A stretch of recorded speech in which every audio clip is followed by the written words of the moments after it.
Well, hey, for everybody watching live, thank you for joining us today. I'm joined with some special friends today, members of Straight No Chaser, along with David Britz from Works Entertainment. So everybody say hi to everybody. Hi, everybody. Hi. Welcome. It's fun to be here, Andy. When we saw you were doing these, and obviously we've started doing these as well, and the idea that we could all get together and taste some of your awesome wine and talk about it is a lot of fun for us. So thanks for having us and allowing us to be a part of this. Absolutely. Well, when I saw Seggie post that you guys were doing this, and I think it was the same day I had done my first one, I was like, oh, how fun. We need to collaborate on this. And the fun thing is that a lot of my customers and guests and friends will hopefully become your fans as well. They're hard to believe. Maybe some people out there are not familiar with Straight No Chaser. Dave or Seggie, you guys want to give a rundown of how you guys came to be Straight No Chaser? Go ahead, Seg.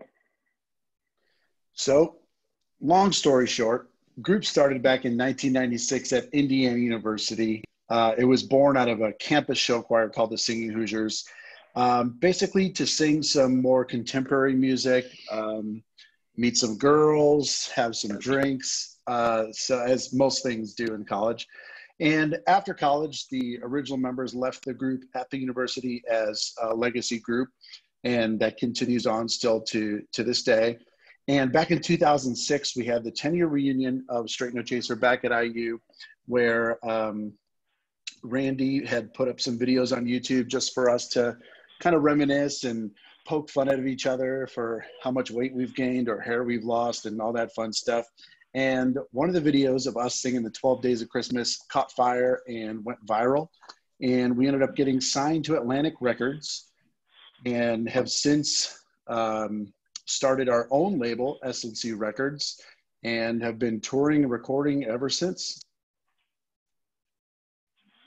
Okay, so you guys, we have people joining us from Louisiana, Columbus, Ohio, Chicago, a couple of Chicagos. So all right. Nice. And for everybody watching, the disembodied voice, that's my wife, Paula. She's going to be reading your comments and questions as they come in today. So jumping on the wine? Uh-oh, I see an empty glass. Shall we Let me pour? go get my straw. Dave started early. We have our 2014 Cabernet Franc. Now, this is a unique label to us because normally our label is a cream-colored background. But I thought it'd be fun to kick off with something that, well, normally you can't find our wines in any grocery store. But this wine is actually only available from us if you're a wine club member, and then for a limited time after its initial release to the club. Cabernet Franc, you guys had much of it before? It's not as common a varietal from Napa as Cabernet Sauvignon. I really like the Cab Francs. I haven't had a whole lot of it. It's hard to find a good just Cab Franc by itself. Normally, obviously, it's blended, but it's kind of a little bit lighter Cab Sauv, right? Well, Andy, tell me a little bit about the production on this. You guys only do 423 cases, so it's limited production. Tell me a little bit about that. Sure. Well, so we actually, as Dave said, we started doing Cabernet Franc to create our proprietary blend Dedication. And so we've been growing Cabernet Franc here since 2003. And as those vines came to maturity, I realized that, wait, this is really starting to show on its own as a varietal. And I've always enjoyed having something fun to send out to club members, to special customers who've been longtime loyal fans, to give them something a little extra that they can't find anywhere else. Mm-hmm. So we keep the production in this small. We have to keep it small. We only have about 3 acres of Cabernet Franc, and the majority of that goes into creating Dedication as a blend, which we'll be tasting 2013 Dedication together on Friday. All right. So I think the Cab Franc is actually the first wine I purchased from you after my wife and I came and visited your incredible vineyard and beautiful tasting room. The views from your tasting room are pretty hard to beat. But I think this was actually the first wine that I took home, and obviously since then have loaded up on the cab and the dedication and the gate block and the Chardonnay as well. So a little bit of everything. Yeah. Well, and it's kind of fun how the A to B to C. I don't really want to talk about the wine, but David may know this, but how I got to know Seggie was actually, I was down in Sarasota, Florida for a wine event, and there was a jazz festival going on at the same time. And I was presenting wine in a a wine shop, and this guy walks by, kind of does a side glance at us. You guys drinking wine in the middle of the day? And I looked back and said, yes, we are, Brian. You want to join us? And that's how Brian Culbertson and I met. And he introduced me to Luke, and we did a few things for Napa Valley Jazz Getaway. And then I don't know if it was Luke or David, when Seggie was looking to do a wine tour, said, come on up to, you should go check out Schweiger. That was David. Yeah. Yeah, that is how it happened.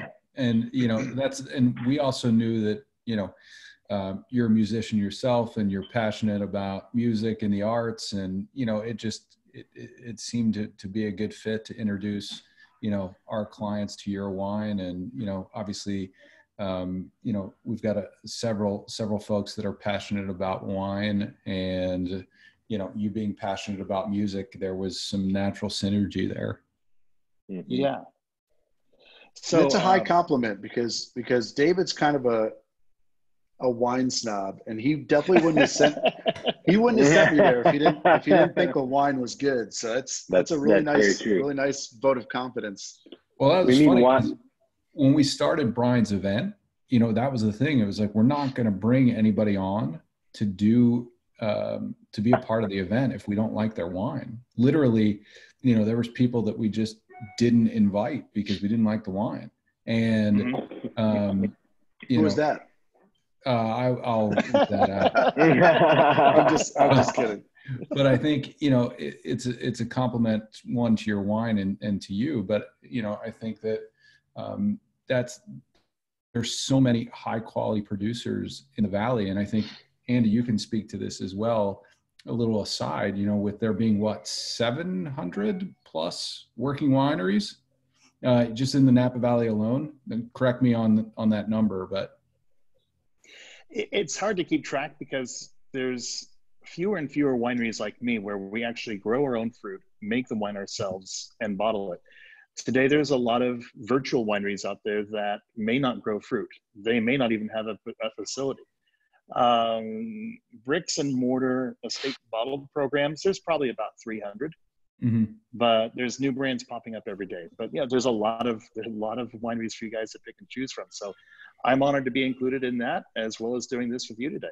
Yeah. And I think that's the fun thing, is the discovery of it. And, Andy, I know you enjoy this as well, even as a winemaker and having your own brand and promoting your own brand, as you love discovering wines as well. And, that's sort of why we all started doing this is, we love wines. We love to talk about wines. We love discovering wines, and, we sort of drinking them and sort of figured if we like doing it, I'm sure other people do as well. And, it gives us an excuse to sit around and talk to each other and talk to winemakers like you about the process and about the wine. This sounds a little weird sometimes when I say it, but I truly believe it. It is the art you can drink, and I stole that from someone, but it's artisan, it's craft, and it's something that, that you're able to drink and be a part of. And I'm just fascinated by that. Well, hey, and for all of you watching from home, if you have the 14 Cabernet Franc in your cellar, hopefully by now you've pulled it out and pulled the cork and smell and taste along with us. Now, I've got my own basis or my own bias of what these wines smell and taste like. So I'd love to hear from you guys what you're smelling and what you're tasting. I get big cherry just right away. I think that's the nature of the beast with this one. Smelling some dates. Yeah. I'm definitely getting the cherry. Some herbal notes in there, maybe something a little spicy. Mm-hmm. I love to often point out that it's kind of like an herb de Provence. Early on in our journey in wine, my wife and I used to find ourselves going this. We still do probably 2 or 3 times a year. We'll run to the spice drawer and pull something out and say, "Wait, what's that smell like? No, that's not it. No, that's not it." Yeah. So we have a question. How close is the 2014 to the 2015? That would be a year.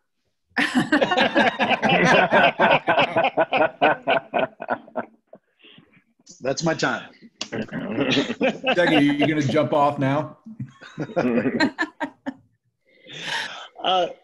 Well, with these wines being a state bottle, it's coming from the same source every year, same growers, same winemakers. So they're going to have their similarities, but I'm trying to make it expressive of the varietal and of that vintage. So sometimes I do them as 100% Cabernet Francs, sometimes not. Actually, I was looking this up before we started because I want this to be, I'm not trying to make this be a baby Cabernet Sauvignon. I want this to be different. Cabernet Franc is actually the parent of Cabernet Sauvignon. Cab Sauv is a crossing of, Cabernet Sauvignon is a crossing of Cabernet Franc with Sauvignon Blanc. But I do want them to have that softer, rounder aroma and mouthfeel. So there is going to be similarities between the 15 and the 14, but the 14, as Seggie astutely pointed out, it's a year. But the 14 is going to be a year more approachable, a year, in my opinion, even more enjoyable. What are the ideal conditions and I guess growing location or your planting location for this grape specifically? Well, Franc can throw, excuse me, Franc can throw a very heavy crop. And so we have to actually be very careful to keep that crop thinned because as the season progresses and the fruit starts to ripen, it will actually produce more fruit than it can actually bring the full ripeness. So if we're not careful, the leaves will start to yellow, turn red. Sidebar here on that. Well, I'll come back to the leaves turning red. But the vine will actually start to shut down unless you really restrict the amount of fruit. Now you contrast that with Malbec, which we grow in the same block, but further down where it's cooler and more sheltered. Malbec can be a heartbreak grape where there's some vintages where we get a good crop, and there's some vintages where I feel like, okay, we're not sending out a picking crew, we're sending out a search party. There's almost no, you'll have like 2 clusters on the vine, and each cluster will have 3 or 4 berries. Now, the other thing I mentioned, the red leaves, Cabernet Franc, you'll see pictures of vineyards in the fall where the leaves have gone red. And very rarely do you want to see those red leaves. That's usually a sign of disease. Ideally, as farmers, we want to see those leaves go from green to yellow to brown to gone. Cabernet Franc is a unique thing where its leaves will turn red and it looks symptomatically like leaf roll virus. But unless you do DNA testing, you can't tell if it's leaf roll virus or just the fact that it's Cabernet Franc.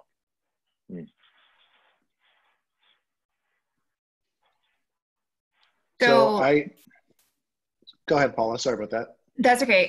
So James had a question and he wanted to know, is the herbal essence from the terroir or the varietal? Typically it's varietally driven. And I'm careful when we're blending it together with other varietals. Franc can be very soft on the finish. So this particular vintage, 2014 is 84% Cab Franc and 16% Cabernet Sauvignon.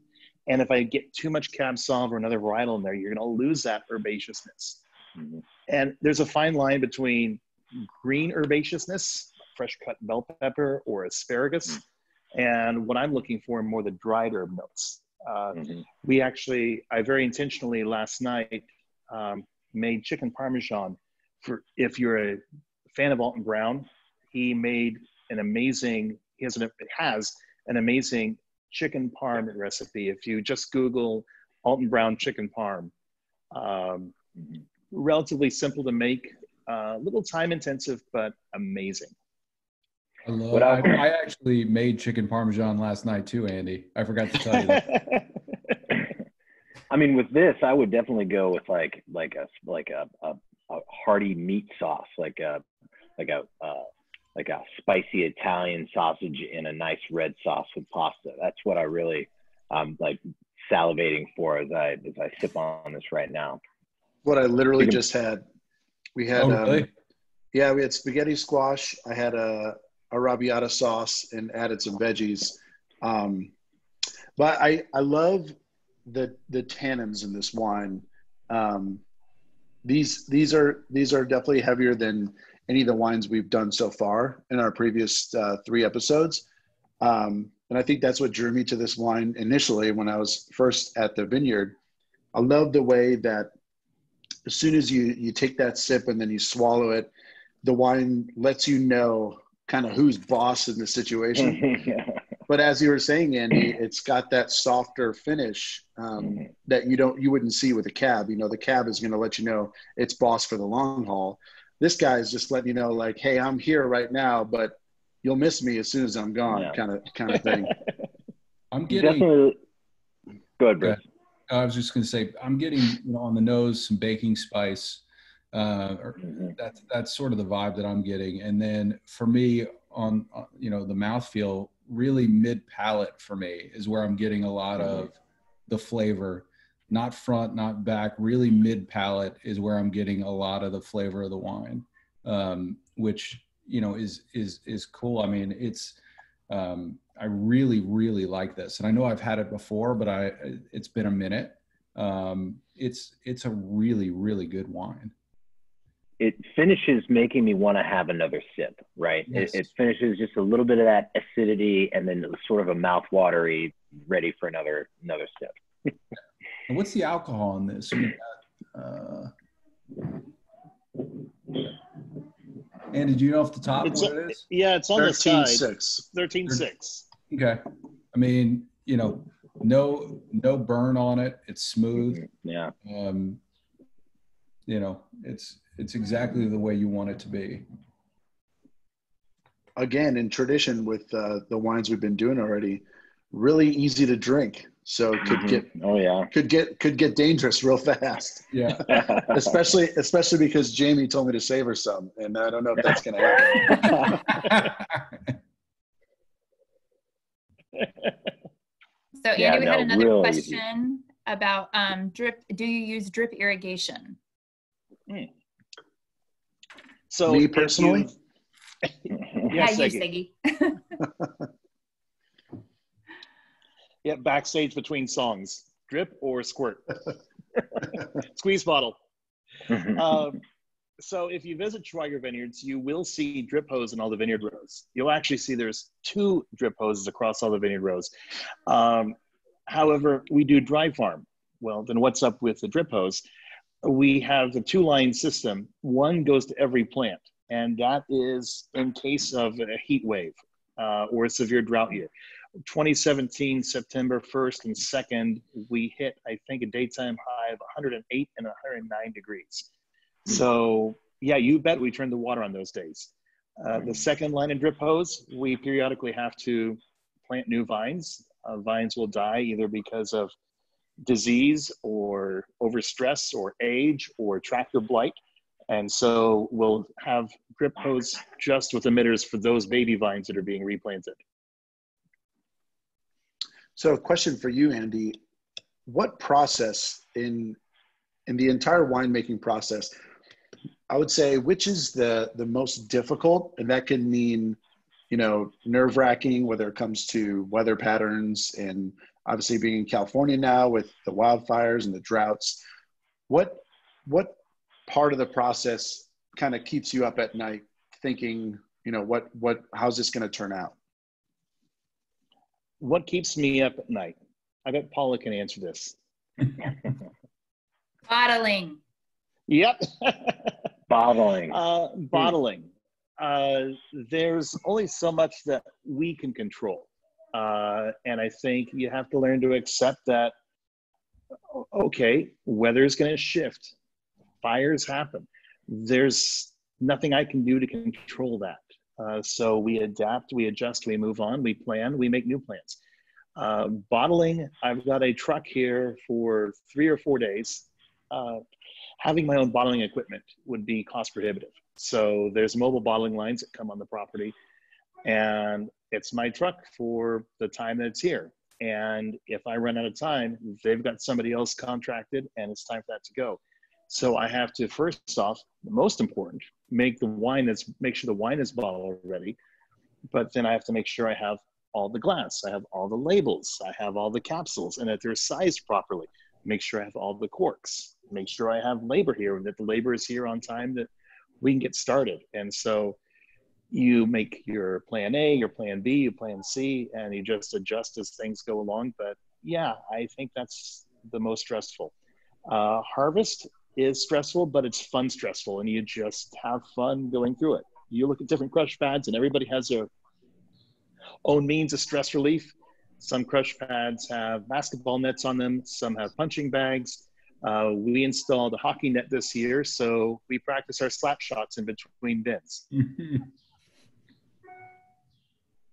Hopefully Seggie's a Detroit Red Wings. Seggie's a Detroit Red Wing fan, so I know he's not familiar with what slap shots going into goals look like. Sure. Oh man, little Detroit. Hang on, I'm gonna go and count all the Stanley Cups. I'll be right back. It might take me a while. We can run down the Sharks Cup count real quick. Yes, we can. Hey, but you know what? We did not win the cup this year. True. It's true. So we've had the same season. There you go. Yeah, there we go. So that's interesting about bottling. I never really considered, a lot of stress coming from that, because you don't really think about that part of the process when you're thinking about the wine. You think, just a machine dumps the wine in the bottle, pops the cork in, call it a day. But that's really interesting. Well, and that's the thing that I'm trying to figure out right now is I'm scheduled to bottle in May, and I can't postpone it. I bottle in May or I don't. And if we have to continue social distancing, I'm going to have to, okay, guys, you have to wear gloves, you have to wear masks. But I mean, when people are packing, they're elbow to elbow with each other. The guys stacking the cases are taking them from the lady putting them on the sticker. They can't be doing this dance back and forth 6 feet away. And when I go to talk to the bottling line operator, the line is noisy. The only way we can communicate is 6 inches away from each other yelling. So yeah, it's one of those things that we'll just have to do the best we can, and hopefully things start to clear up. Yeah, God willing, really hope it clears up by the time you need to do that. Yeah, you think about how many ways we're affected by all this, and then you go in and you think about bottling. I mean, you're right. You're in close quarters with people. Yeah, I was listening this morning. They were interviewing a vineyard management company, and they're doing what we're doing. So I'm glad we're not alone, is that our guys normally go out there. We have 3 full-time guys working for us, and they normally work in the same row together. And we're like, hey, stay a few rows apart. So instead of working 6 feet away from each other, work 20 feet away from each other. And I know you like to take your breaks and sit down and have lunch together, but maybe not such a good idea now. Of course, then they all ride to and from work together, so does it really matter? No. How many visitors do you think you see in your wine through your doors a year, Andy? The last 2 weeks, none. Average. Average. The thing is, where we are small and we're very rural, and we are restricted by our use permit. So we maybe see 10 a day at the busiest time of year. I mean, sometimes we are allowed to have some larger parties, but it's never that carried away. So if somebody does come up to visit us, it's not going to be a crowded elbow to elbow at the bar. I mean, Seggie, I think the time you were here, you and your wife were the only people here. Yeah, I think we outlasted everybody that day. Well, then there was my crew downstairs. I had a bunch of drinking friends together. We were getting the fire truck ready for a 4th of July parade. Yeah. The second time I came through, we had a larger group, and I think you guys were in Portugal. I think you in Paula were in Portugal at the time. Okay. I don't quite remember, but I think you were out of the country. But I mean, the tasting room was full. It was great. It was nice to see a lot of people in there having a good time. It is strange right now. I mean, even though it is March, it is almost April, and we usually have at least 2 or 3 parties through here a day. And it was funny. My dad's dog, Nikki, we were talking in the tasting room because it's a large room, so we can socially distance. You know, even in our office, we are keeping our distance from each other. And Nikki was just sitting at the door, just looking like, where are all the people? Because she's a yellow lab and she loves taking food from people. Well, you know, I think it's a new normal for all of us, and thinking about just the idea of tasting rooms, and a tasting room like yours in particular, a lot of your visitors have to be word of mouth, right? It's people, you know, who have come to know and love your wines, telling their friends, hey, listen, when you come to the Valley, you have to go to Andy's place. And this is, you know, and they reach out to you and say, hey, so-and-so introduced me to the wines, you know, I want to come visit. That's typically how it works, I would assume, correct? A lot of that. And the other fun thing is that there's other wineries up here, and people will come for their second or third visit to that winery, and they've driven by us, and they'll actually ring the gate and we'll say, well, yeah, you know what, we can take you. And I guarantee you 100% of those people become repeat customers, because I think we have a quality of wine and a level of hospitality that's hard to beat. Absolutely. You know, we kind of have a similar saying with Straight No Chaser, and we see it on the faces of many a gentleman that is dragged to our shows by their wife or girlfriend. We like to say, if we can get you in the seat, we'll hook you and you will enjoy yourself. You know, you might not be a super fan, but you'll 100% absolutely enjoy the show and walk away feeling happy that you came and saw the show, and you'll most likely want to come back again. So it's nice being in that kind of family business type space, and word of mouth type space, because, you know, we're not on TV advertising our shows, and we're not really, you know, in the mainstream whatsoever. So a lot of our fans and the people that come to our shows are word of mouth. So it's another reason why, you know, places like Schweiger really resonate with us, because they're very similar in how they operate and the products and the quality of their products. And that's why we love you, Andy. Well, thank you guys. And, you know, it's kind of like earned media. It means so much more than paid media. You know, we don't, and I'm sure Straight No Chaser is the same way. You guys don't sponsor posts on Facebook. You have fans who share that, and that organic growth is that much more special. I love what you guys do during your show when you bring the house lights up and take a picture of the audience and encourage everybody to tag themselves. And I've tried ripping that off a couple of times when I've been doing larger winemaker dinners, but I usually get so wound up and caught up in everything I'm doing, I usually forget to take a picture of the crowd. Well, I'm sure you'll get there. So what are we tasting Wednesday? Wednesday, we are going to be doing our 2013 Merlot. So another typical blender varietal, but we'll be then culminating that with Friday doing 2013 dedication, where we get to take 2 of the 4 varietals that go into dedication earlier in the week, and we'll explore them there. Sounds Beautiful. Great. Yeah, this one's delicious. Can't wait to try some more. Well, and it's like we have leftover chicken parm, and I texted Paul. I said, "Don't let the kids eat the leftover chicken parm, because I'm bringing home the 14 Cabernet Franc." And I actually, excuse me, we also opened up a bottle of 2005 Cabernet earlier today for a library sale that's going on right now. And I'll give a little plug here. There's a promotion going on right now. You can go to Open the Cellar Door, or Open the Cellar.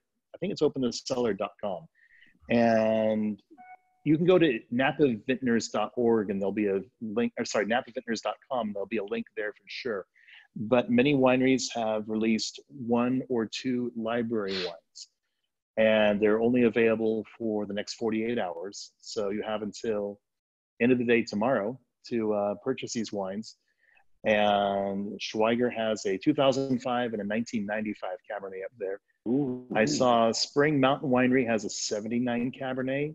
Oh, wow. And there's a lot of fun offerings out there. So if you're into wines with a little age on them, that's definitely worth checking out. And Andy, I saw the email blast about that went out this morning. I was going to ask you about it. So that was a coordinated effort on behalf of the vintners to just, open up the cellar and encourage people to discover some library wines while they're sitting at home, kind of thing. Exactly. And it's one of those things because, we're here a valley that thrives on tourism, and the hotels are empty, the restaurants are empty, the wineries are empty. And so just a marketing effort to, okay, we're going to pull something extra special out for our fans of Napa wines to enjoy. And, we all have been active supporters of wineries in the past, currently, and will be in the future. I know I placed a couple orders today to make sure that, I'm supporting our friends in the industry and encourage everybody to do the same. It's the hospitality industry and what you guys do in the wine world is so important, and we so appreciate it. That encourage everybody to, if they can, to support this industry while it's really in need. Well, thank you for doing that. And, for Schweiger fans who aren't familiar with Straight No Chaser, they can find clips of your music at your homepage, which is essencemusic.com. All together now. Simultaneous. Google Straight No Chaser, you'll find us. Yeah. You can find us all over, all the socials, everywhere. Pretty easy to find. Fantastic. Well, shall we wrap this up for Monday? And Paula, is there any other last questions, Paula? Just a couple comments from people that a Facebook fan, Nicole, has been an SNC fan for years and a Schweiger fan since 2015. She says, who knew there was a connection there? Nice. A couple of people said, love the wines, be safe and well. Have you ever thought about using screw caps instead of corks? Oh boy. I want to hear the answer to this. Well, that might be a good rabbit hole to go down. Actually, maybe I'll do that next week. But the short answer is yes. We use screw caps on our Sauvignon Blanc as well as our Chardonnay.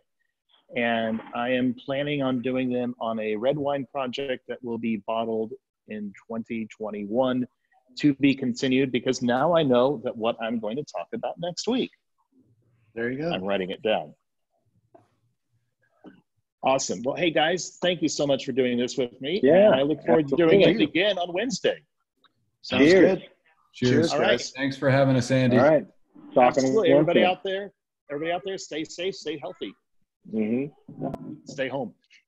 Exactly. Mm-hmm.